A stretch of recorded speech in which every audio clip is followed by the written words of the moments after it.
Buenos días, yo soy el doctor Fernando Andrés Pichón Hernández, soy residente de tercer año ya de anatomía patológica, el último año, y soy de la sede del siglo XXI. Y bueno, vengo aquí a hablar de la especialidad y hablar más o menos sobre mi experiencia como residente hasta ahora y un poco sobre las sedes y pues sobre lo que conozco, pero más que todo en qué consiste nuestra especialidad realmente, porque es creo que una especialidad que se conoce muy poco o realmente muchas veces no se entiende bien, que es precisamente el trabajo que hacemos en el laboratorio. Y ahorita, después de la introducción, voy a mostrar un caso clínico que es como un ejemplo de lo que hacemos, que fue un caso muy interesante de un niño que nos tocó presentar en el Hospital de Pediatría dentro del siglo XXI, en mi segundo año de especialidad. Pero primero voy a empezar con las generalidades. Es una especialidad que tiene una totalidad de 3 años y hay altas especialidades que tienen un año de duración, muchas aquí, dentro y fuera de la ciudad, y subespecialidades ya como tal, en patología solamente está neuropatología, patología pediátrica y hematopatología, que son esas tres. Y bueno, yo creo que mi especialidad es bastante completa, porque nosotros nos enseñan mucho sobre la importancia de hacer la correlación clínica de los pacientes desde los signos y síntomas que hayan presentado. También vemos mucha correlación con los laboratorios, con los estudios de imagen y con las piezas macroscópicas, que ya es pues, lo que nosotros recibimos en el servicio. Y porque digamos, un concepto muy equivocado es que nosotros, o sea, vemos o nos dan una laminilla y lo vemos al microscopio y cualquier diagnóstico que quieran lo podemos sacar y pues no siempre es así de fácil. Más que la laminilla, mucho también es el aspecto macroscópico del tumor, cómo se ve, si tiene áreas de necrosis, si tiene áreas de hemorragia, hasta la textura. O sea, nosotros tratamos de hacer una correlación pues realmente de todo, porque en patología nos enseñan que uno tiene, además de, obviamente, desde que uno recibe la laminilla y ve la histología, uno tiene que relacionar lo que está viendo en el microscopio con lo que el paciente tuvo, con el tiempo de evolución, la edad y muchas otras características propias de los pacientes, porque muchas veces lo que nosotros vemos al microscopio no nos dice el diagnóstico exacto. O sea, muchas veces la morfología, que ahorita voy a mostrar un ejemplo, de los diferentes tumores, muchas veces no podemos clasificarlos y es ahí cuando nosotros correlacionamos lo que estamos viendo con lo que el paciente presentó y nos permite llegar a un diagnóstico de una forma más rápida. Claro que hay muchas neoplasias que tienen morfologías muy características que realmente uno las ve al microscopio y sabe exactamente qué tumor es, pero eso es, pues digamos que ese es en menos de la mitad de los casos. En la gran mitad de los casos las morfologías son tantas que además de hacer estudios de inmunohistoquímica, que son estudios especiales que nos permiten corroborar el diagnóstico, tenemos que hacer toda esta correlación completa con todo lo del paciente. Entonces, a mí nuevamente me parece muy completa la especialidad de anatomía patológica, porque además de aprender mucha histología y, o sea, cómo se ven los tumores al microscopio, pues aprendemos a hacer precisamente eso, hacer correlación con toda la clínica del paciente y por eso aprendemos mucha medicina interna y son cosas que también nos preguntan en la residencia. Aprendemos mucho, pues, parte de lo que hacemos es entender la fisiopatología, o sea, cuáles son como los mecanismos de la enfermedad para desarrollarse, y es precisamente el estudio de los mecanismos de las enfermedades lo que después lleva a que se hagan tratamientos que precisamente atacan esas vías, no sé, sean vías de señalización o cualquier otro proceso fisiopatológico que le permitan a los, digamos, científicos a llegar a tratamientos, ¿no?, para estos pacientes. Entonces yo creo que nosotros como patólogos nos involucramos mucho. Y creo que es una especialidad también muy pues, delicada, porque pues, el diagnóstico que damos muchas veces o dicta más bien el tratamiento o el seguimiento que va a seguir un paciente. Y obviamente es una diferencia muy grande y hay enfermedades donde decir que es benigno o maligno son basados en cambios muy, muy mínimos, donde para nosotros es muy difícil decidir si es o no es. Y por eso es ahí en esos casos donde también nos dejamos... donde también aprendemos mucho del paciente, pues precisamente de todos los laboratorios y la imagen también de los tumores y de los laboratorios. O sea, prácticamente hacemos una correlación con todo lo que tenemos a la mano del paciente, no nada más lo que recibimos en el laboratorio. Y bueno, voy a... ¿Cómo era para cambiar con esto? Ok. Y bueno, este fue un caso clínico de un paciente que escogí para hoy para ejemplificar de alguna forma cuál es como pues un ejemplo de lo que hacemos realmente como para darnos una idea de todo lo que tenemos en cuenta para llegar al diagnóstico de alguien. Y bueno, este fue el... no sé qué hizo. Allá. Este. Bueno, se trató de un niño de 9 años de edad, procedente de Puebla, y fue referido al servicio de neurología pediátrica, ahí mismo en el Hospital de Pediatría del siglo XXI. Y bueno, obviamente tuvimos que buscar en la historia clínica, o sea, aunque nosotros seamos de patología, o sea, nosotros también nos mandan a archivo de los hospitales para completar todo el caso con la historia clínica o lo que está registrado en la historia clínica del paciente. Y al menos en los antecedentes de este paciente, que obviamente hablando de una población pediátrica nos importan mucho los antecedentes perinatales o neonatales, realmente no presentaba alteraciones. En cuanto a la madre o el padre, tuvo un peso de 3.600 y una talla de 52, que son completamente normales, y todos los demás antecedentes personales patológicos fueron negados. Entonces hasta ahora pues no pareciera que en los antecedentes del paciente hay algo importante para lo que vimos al microscopio.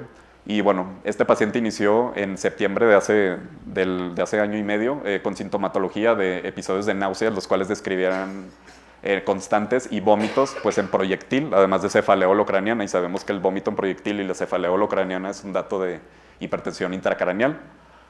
Entonces, y la cefalea mejora parcialmente a los AINES, y ese también es un dato de una lesión tumoral, o sea, que no responde más bien completamente al uso de analgésicos o de cualquier tipo. Y bueno, a este niño lo llevaron a un HGZ particular donde le realizaron un TAC craneal, el cual reportó un tumor intracraneal, y posteriormente le realizan una resonancia magnética, esto porque es mejor el estudio de resonancia magnética para tejidos blandos, específicamente hablando del sistema nervioso central, más que los TACs. Y bueno, ellos aparentemente reportan una lesión temporal derecha con un edema perilesional importante, pero sin desviación de la línea media. Ahorita voy a mostrar una resonancia magnética que le hicieron después al paciente.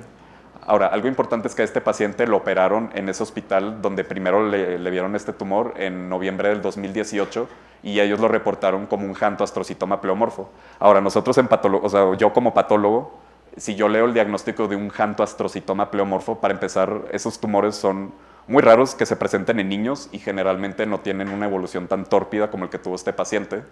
Y algo que llama la atención es que ellos reportan que este jantoastrocitoma pleomorfo tiene necrosis extensa, que también es una característica que realmente no concuerda mucho con este tipo de tumor. Entonces ahí uno empieza a hacer como la correlación, pues lo que tiene a la mano, ¿no? O sea, si ya conoce uno el diagnóstico previo, uno puede ir asociando lo que suele presentarse en estos tumores con lo que tiene el paciente, como por ejemplo, pues no suele ser la edad habitual, este paciente tuvo una evolución muy mala, y los jantoastrocitomas pleomorfos en los grados de la OMS para tumores del sistema nervioso central son grado 2. Entonces, eso quiere decir que realmente son tumores de no tan mal pronóstico, que no suelen recidivar y suelen tener un proceso en la mayoría de los casos curativo, ¿no? Una vez hecha la resección.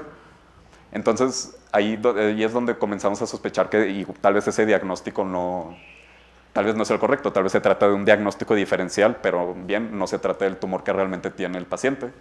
Y bueno, posteriormente a este paciente le hicieron, creo que en el mismo hospital donde lo operaron la primera vez, le hicieron otra resonancia donde reportaron una lesión residual en el mismo sitio de la extirpación, o sea, como si el tumor hubiera recidivado. Entonces eso también es muy raro para los jantoastrocitomas pleomorfos, siendo que son grado 2. Y posteriormente a este paciente lo mandaron al hospital de pediatría para una revisión de laminillas o revisión de material, donde le volvieron a repetir los estudios de imagen, y a nosotros nos dieron pues las laminillas que hicieron en el laboratorio de patología del hospital personal donde él se operó la primera vez. Y bueno, ese es el hospital de pediatría. Y bueno, aparentemente el paciente ingresó como en un buen estado general, sin ningún tipo de focalización o alteración neurológica aparente, y únicamente el paciente refería persistencia pues, de la cefalea holocraniana, la cual tiene un predominio en la región temporal derecha, que es precisamente donde se encontraba esta lesión. Ahora, también lo que decía, tenemos que ver los laboratorios del paciente, y bueno, al menos en los laboratorios no se encontró alguna alteración. Este paciente no tenía ni anemia, ni alteración en los leucocitos, y los electrolitos estaban completamente normales. Entonces, al menos en los laboratorios, pues no hay como algo raro. Estos son los estudios de resonancia magnética. Arriba son resonancias magnéticas resonancia. En T2, arriba son cortes axiales y abajo son cortes coronales. Y esto tiene, no. ¿Tiene señalador esto? ¿No? ¿Sí?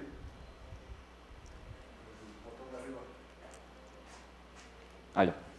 Entonces, esta es la resonancia magnética que le volvieron a hacer al paciente. Y bueno, recordando, este paciente, la primera vez que tuvo el tumor, ellos lo reportaron en el lóbulo temporal derecho, aquí muy cerca del uncus, que es esta región de aquí. Y al volverle a hacer la resonancia magnética, vieron obviamente este edema perilesional tremendo que ocupa casi el hemisferio derecho. Y esta lesión de aquí, muy mal delimitada, heterogénea porque se ven áreas un poco más hipodensas y áreas más hipointensas, perdón, y áreas más hiperintensas, lo que nos habla de que muy probablemente este tumor, al menos por imagen, presenta mucha necrosis y presenta mucha vascularidad. Y lo que llama la atención, pues nuevamente es este edema perilesional tan grande. Entonces uno esperaría que con este diagnóstico de jantoastrocitoma pleomorfo, pues uno esperaría que el paciente se hubiera curado después de la cirugía o que no hubiera recidivado al menos en 5 o 10 años. Y este paciente, fueron como 2 o 3 meses después de la cirugía inicial, ya tenía una recidiva esta lesión. Por lo cual, también por eso lo mandaron al hospital, porque pues el comportamiento no era el de un jantoastrocitoma pleomorfo y el paciente lo mandan a pediatría del siglo XXI pues para corroborar el diagnóstico. Y bueno, esto fue lo que se recibió en el material. Siempre tenemos que documentar todo lo que recibimos, o sea, somos muy descriptivos, no nada más con todo lo que vemos, sino con todo lo que hacemos. Y al menos del hospital general de este paciente se recibieron un total de 12 laminillas y 4 bloques de parafina.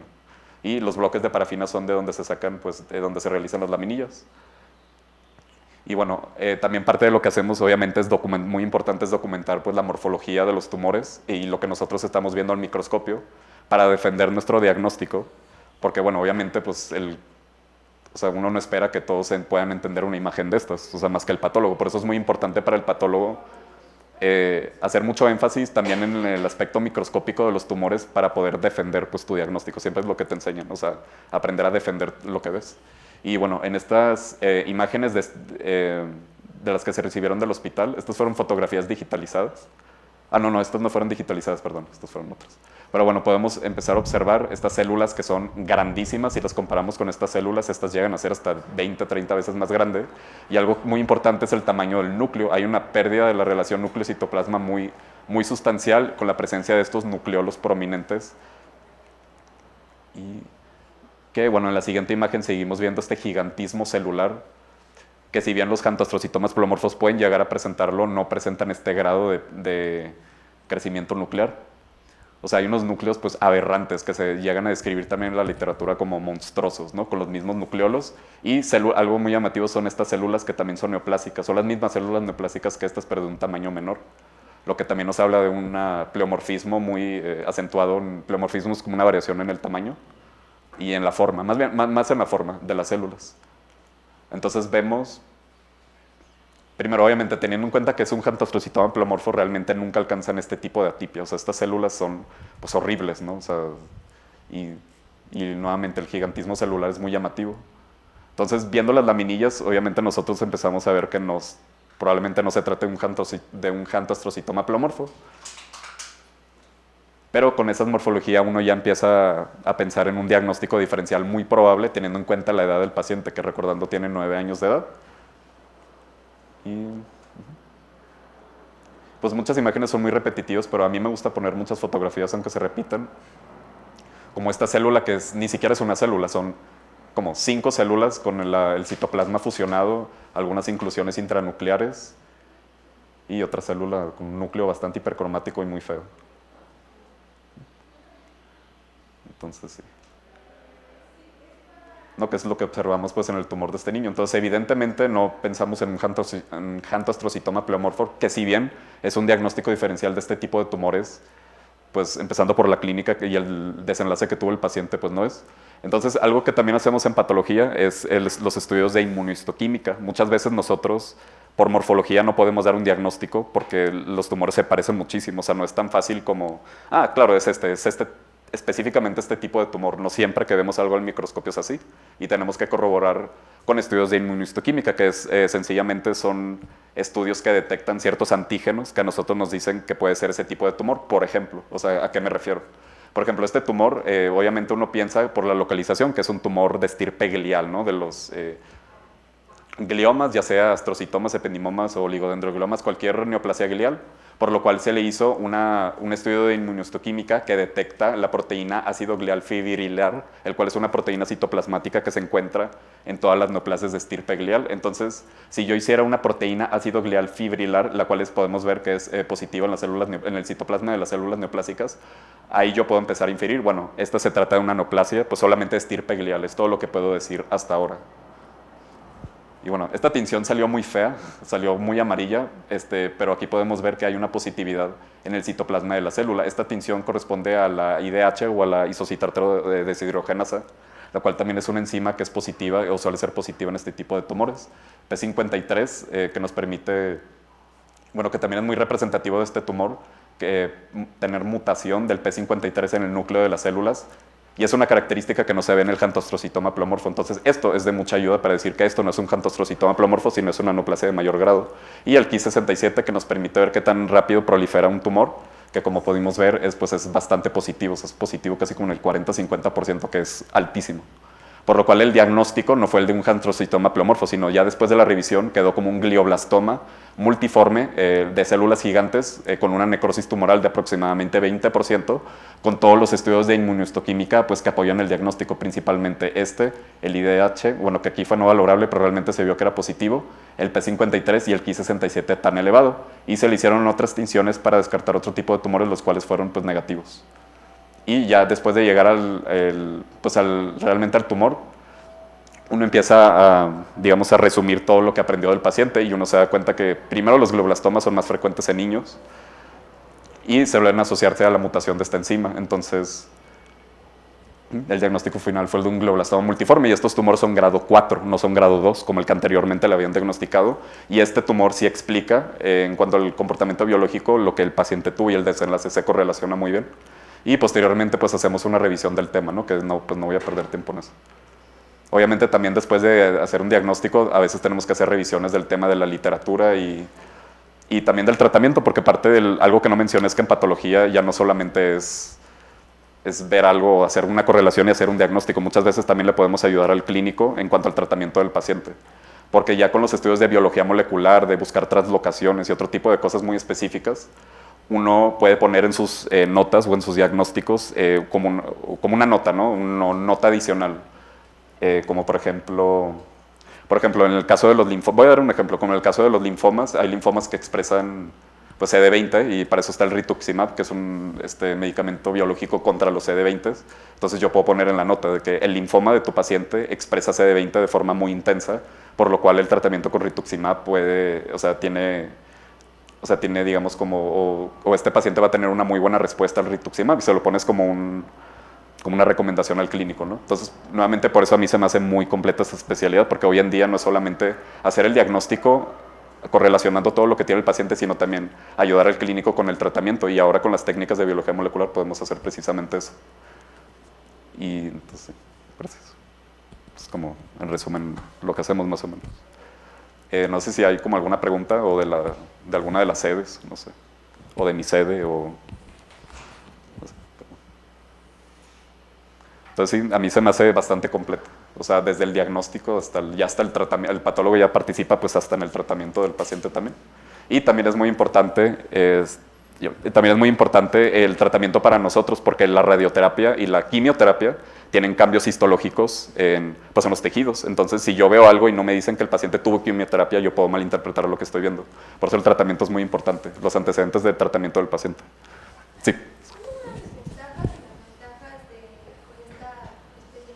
Uh-huh. ¿Como el campo de trabajo? Bueno, pues campo de trabajo para patología siempre va a haber. O sea, realmente, no hay un hospital que opere o que tenga cirujanos que no tenga un laboratorio de patología, porque también por normas institucionales todo lo que se opera se tiene que mandar a un laboratorio de patología, se supone. Entonces, trabajo siempre va a haber. Obviamente la competencia es mucha, porque patólogos hay pocos. Y cuando tú eres un buen patólogo y te haces conocer y la gente empieza a reconocerte, pues obviamente toda la gente de donde vives pues te va a mandar todas las biopsias y todas las piezas a ti. O sea, campo sí hay, pero competencia también, porque no somos muchos. O sea, patología no es una especialidad como decir ginecología, pediatría, medicina interna. O sea, no es como de las más populares, o sea, me queda claro. Pero por lo mismo que hay pocos patólogos, pues obviamente es mucha la competencia por eso. Porque si uno se hace un renombre, pues obviamente todo te lo van a mandar a ti. Y bueno, en cuanto a las ventajas o desventajas, pues ventajas, la verdad, o sea, aun cuando en la residencia, sí, desde el R1, o sea, tenemos que estar estudiando constantemente, o sea, hasta tarde, o sea, realmente nosotros nos desvelamos, pero leyendo. Entonces es como una desvelada más bonita, ¿no? O sea, sí, o sea, realmente yo, sí, había noches que me desvelaba, pero yo sí me organizaba para estudiar y hacer mis presentaciones y hacer todo con tiempo. Y sí, la verdad sí dormí mucho. O sea, yo no me quejo, la verdad yo fui muy feliz en mi R1, en mi R2. Ahorita ya estoy en el R3, pues comenzando, ¿no? No sé cómo me vaya a tocar este año. Pero los últimos 2 años, o sea, organizándome, para mí estuvo fantástico. O sea, yo nunca me desvelé más de la 1 de la mañana. Sí hacemos guardias en el R1, al menos en mi sede, en siglo XXI, pero esas guardias, o sea, no hacemos nada, prácticamente son como guardias, ¿cómo se llaman? Guardias, ¿cómo se llaman? ¿Cómo se me fue la palabra? O sea, no hacemos mucho, o sea, realmente nos quedamos de guardia para ver si llegaban piezas en la noche, ¿no? Que operan los cirujanos de repente de emergencia o así, y pues uno tiene que abrir las piezas para que se fijen en formol y no se pudren, pues. Pero es todo lo que hacíamos, o sea. Y también, obviamente, físicamente no es muy cansado, excepto ciertas rotaciones, porque estuve en el hospital de oncología allá en el siglo XXI y ahí operan una cantidad, pero ridícula, o sea, una montaña de extremidades, resecciones multiestructurales que son como 4 órganos pegados con un tumor ahí, cáncer, o sea, cosas muy agresivas y ese hospital sí fue muy cansado, la verdad, muy cansado, pero es como la única excepción, o sea, realmente cansancio físico no, o sea, todo el cansancio que tienes realmente es mental, o sea, y es como una ventaja que yo le veo, o sea, porque yo no sé, yo no sirvo para desvelarme y no me gusta trabajar de noche y yo nunca tuve problemas con eso, ni siquiera en las guardias, o sea, en las guardias me iba a dormir a las 10 de la noche, o sea, sí, o sea, un patólogo para que va a estar despierto, ¿no? Después de esa hora realmente. Y sí, o sea, son guardias muy sencillas. Esas son las ventajas que yo le veo. O sea, realmente el cansancio es mental. Y eso sí, completamente mental. O sea, es muy, sí, muy cansado, pues. O sea, obviamente te estresas por otro tipo de cosas. Y en cuanto a las desventajas, yo creo que las desventajas te podría decir que es precisamente lo que dije. O sea, que patólogos hay pocos. Entonces, realmente si tú no eres un buen patólogo, no te haces conocer como un patólogo que tiene experiencia o que sabe lo que está haciendo, pues no te va a ir muy bien, o sea, realmente. Entonces, yo sí le recomendaría a la gente que quiera entrar a patología que no sea solamente porque es una especialidad con menos demanda física, porque la demanda, digamos, de mental es muchísima, o sea, son 1000 enfermedades, y como uno empieza casi desde cero, es como una medicina diferente, o sea, aprender desde la histología básica, y la histología, todas las variantes histológicas, porque también cuando nos enseñan tumores, vemos que, por ejemplo, el cáncer de tiroides tiene 12 variantes histológicas, y de las 12 variantes histológicas, hay 3 que son de alto grado porque tienen mayor porcentaje de metástasis linfovascular, entonces el paciente tiene que tener un seguimiento más estrecho. Entonces es mucha la carga de lo que tienes que estudiar, pero yo no me quejo, la verdad. O sea, yo era lo que yo quería realmente. O sea, yo no quería ya, o sea, estar a altas horas de la noche trabajando, desvelarme por cosas así, ¿no? Entonces, si les gusta leer y les gusta, pues, hasta la medicina interna, porque nos enseñan de todo, o sea, y en nuestros libros viene toda la clínica y toda la fisiopatología, o sea, mucho de lo que ven en medicina interna lo vemos nosotros. Porque precisamente lo que les decía, tenemos que correlacionar lo que tuvo el paciente o lo que se está reflejado en su historia clínica y pues lo que estamos viendo aquí. Sí. Y pues sí. Mi sede, yo considero que mi sede, que es el siglo XXI, yo creo que es la mejor sede del país por los casos que llegan, porque como es un hospital de concentración, llegan casos de no sé cuántos estados de la República, muchísimos, y llegan cosas que uno ve en la literatura y cuando los diagnostica ve que representa el 0.01, representa el 0.5% de todos los tumores, o sea, casos muy raros que te dejan muchísima experiencia y además en el siglo XXI, si bien el primer año, el R1, estamos todo el año completo en el servicio ahí dentro del hospital, del centro de especialidades, en el R2 rotamos 11 de los 12 meses, o sea, prácticamente ya nos regresamos a nuestra sede.